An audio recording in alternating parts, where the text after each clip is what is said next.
Good morning, class. My name is Nolan, and today we're going to talk about how betta fish react to different colored lights with my personal friend here, Brinkle. Brinkle is a betta fish who lives with me in my room at college. He's well-fed, kept clean, and can do some tricks. Betta fish are also known as Siamese fighting fish, which are originally from Thailand. The ones that are originally from Thailand are more brown, brackish color, and are not really that appealing to the eye.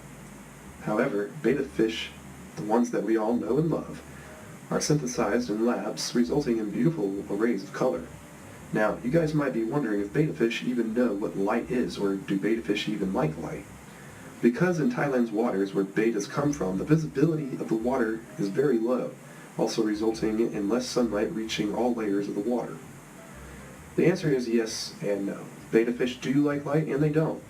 I know this doesn't make most sense, so I'll try to explain it. Say, when your parents wake you up in the morning, and they say it's time to go to school, do you want to get up?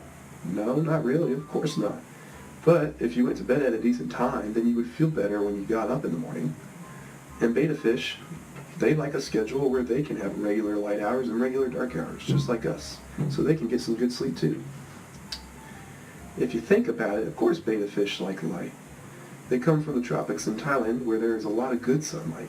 Without the proper amount of sunlight, Brinkle might become really sad, stressed, or really lazy. Another thing to keep in mind is that betta fish like sunlight, but they cannot be left in the sunlight at all times.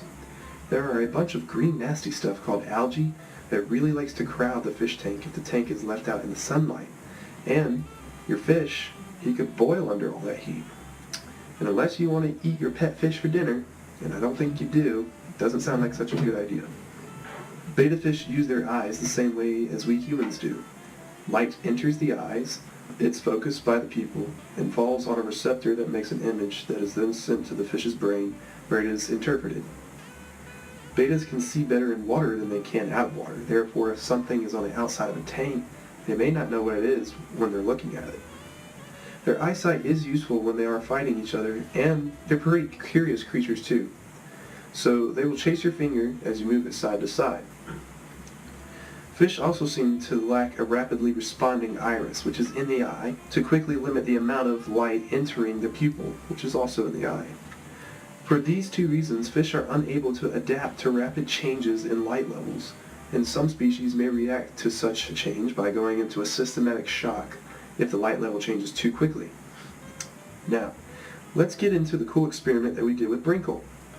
First, we have to ask ourselves that question of whether betta fish can detect or even know what light is. The big question that this experiment is running on is, how does different light affect the moods and activities of betta fish? When we look at the pictures here, do you see the difference? One is definitely more colorful than the other, and the descriptions here state that the male betta fish, like Brinkle, are more brightly colored and have larger fins. These are called secondary sexual traits. Next, if we slide over here, we will see that the betta fish have a large list of aggressive actions that range from small staccato movements to large and more energetic movements. We also see that betta fish can be scared, or they could care less at all in regard to their surroundings. Next, we will watch a short snippet of a video of how these fish would react if they were in close proximity to each other. Be warned that viewer discretion is advised.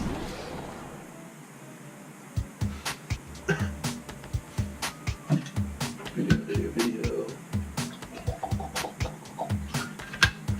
Dragon overdrive. See why these fish are called Siamese fighting fish? These guys are very territorial and will literally try to kill each other if they are impeding on each other's space. For these fish, there is so much pain and stress that occurs in that bucket. So don't ever do this to your pet betta. Here's a short, funny explanation of why you probably shouldn't do this. Oh, whoa.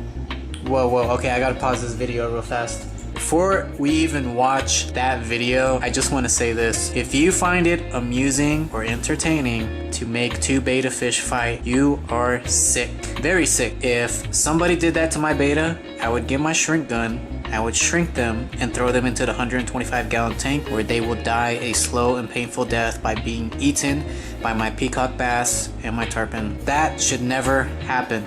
if you own a beta or if you are planning on getting a beta, just make sure that you are very careful not to put. Now we're going to move on to our hypothesis. Our first hypothesis is the one that we have made based on the information that we have learned so far. And the null hypothesis is the one that is the opposite of our hypothesis. The first one reads, the alternative hypothesis was different colored lights, artificial LED, do affect the behaviors of betta fish. And the second one reads, the null hypothesis was different colored lights, artificial LED, do not affect the behaviors of betta fish. So next we have methodology. And this is just a big word that means that we're going to show you how we did it and, what do we do. This is just a big word that means what we are going to do and how we will do it. First we have our materials. We have one betta fish being brinkle, a plastic fish tank, red, blue, white, and green LED lights, a timer, a GoPro, tap water with conditioner, and benthic rubble, which is just gravel. Over here are pictures of what the materials look like.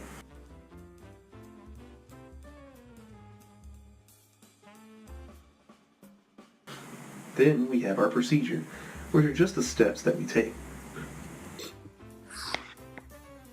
On day 1, it was 39 degrees outside and it was 73 degrees inside. The blinds to the windows were closed and the lights were completely turned off, so it was dark inside. The LED light colors that were used were red, white, blue, and green, and they changed every 30 seconds. Everything was recorded via GoPro, and the LED strip was placed originally around the bottom of the tank, shining upwards. Night 1, it was 52 degrees outside and it's still 73 degrees inside. The dorm room blinds were closed and the room lights were turned off, so it was really dark inside. Again, we went through the 4 colors for 30 seconds and the results were recorded with the GoPro. Since this trial of LED lights were used on the bottom again, except this time there was less benthic rubble, so less gravel was present. And there was more water. On day 2, it was in the morning time. It was 70 degrees outside, 73 degrees inside. There was no rain, so the air pressure was not low, meaning that there was pre-testing good behavior. The dorm room blinds were open and the natural sunlight was able to filter in, and the LED lights changed every 30 seconds through the same 4 colors. And the results recorded with the GoPro. This trial, the LED strips were draped over the tank with more benthic rubble. Night 2, it was 60 degrees outside, clear skies, 73 degrees inside. The dorm room blinds were closed and the room light was turned on. The LED color lights changed every 30 seconds through the same 4 colors, and the results were recorded electronically using the GoPro. This time there was less rubble and the LED strip was draped over the tank with more water. As an extra test, did a white strobe light performance with the strip being draped over the tank and also below the rubble. And finally, we have statistical tests, which means what we will do in terms of keeping a recording of our data. Relative data was gathered by observing and recording the betta fish's display of aggression. Therefore, it can be concluded which color the fish displayed aggression most often. After that, we now move over to our data and observations. Here we have a series of primary documentation from the GoPro and supplemental graphs which help us show the intensities under each light condition. So, our first one that we have here is on day 1. And know that Sprinkle was a real trooper and knocked all of his testing out in only 2 days and 2 nights. So this little friend of ours, he is quite the trooper. But on day 1, we can watch this video.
And after observing that video, we can construct a graph of the intensity of how much he moved with each color of light. So, that is what this graph is for day 1 is expressing. It expresses that white was not so reactive, and that red was the most reactive. Green was intermediate, and blue was pretty low itself. That's just day 1. And we have to keep in mind that these days also have corresponding conditions, which was found earlier in the methodology in the procedure section. Now I'm going to move over to day 2, looking at the graph that we have been provided by the video. We can now look at day 2's graph and see that there are more high values than there were in day 1. In day 1, red was the predominant color that Brinkle had reacted to most, but today, on day 2, it looks like that white, green, and blue are way outweighing the color red. And there were different conditions there that are back in the procedure section that we had talked about earlier. Moving on to night number 1, and now looking at the bar graph that corresponds to that video, we can see that white colored was not so effective for Brinkle. He didn't really react that much. But we do see how red, green, and blue light color did affect Brinkle's reactions a lot. They're very high. They're all above the number 5, so that's over halfway right there. And to keep in mind, this was in a really dark situation, so there wasn't any sunlight coming in, and there wasn't any room light coming in. It was pitch dark with just LED lights. Moving over to night 2, we have 3 separate tests for night 2. We have the first one being just in the dark. We see that blue is the predominant color that he reacted to. Moving on to the second experiment of night 2, we thought to ourselves, well, colors might be great and all, but what would happen if we flashed the light really, really fast, which is also known as a strobe? So we had strobed white light to see if that would affect him. Now the controller for the LED strip lights has this strobe function, but it only strobes color white, so we could only do it with that test. But we did do the test, and it turns out Brinkle really had no reaction to strobe lighting. It could be because it's the color white, and pretty much the entire time that we've tested him, he hasn't had any accelerated reactions in white lighting. It could be the color, or maybe strobe lights don't affect him. However, we did go over earlier how betta fish don't like the sudden change in light, so we tried to test that, and for our particular subject, he was not really affected by it. He wasn't really bothered by it. Moving on to the third experiment of the night, but the second night, night 2, experiment 3, we have a pretty even distribution of color, not really anything too much, and this is where the lights are back under the rubble, under the benthic rubble. So, now comes the part where we see what we did wrong, because nobody is perfect, and science often has a lot of errors.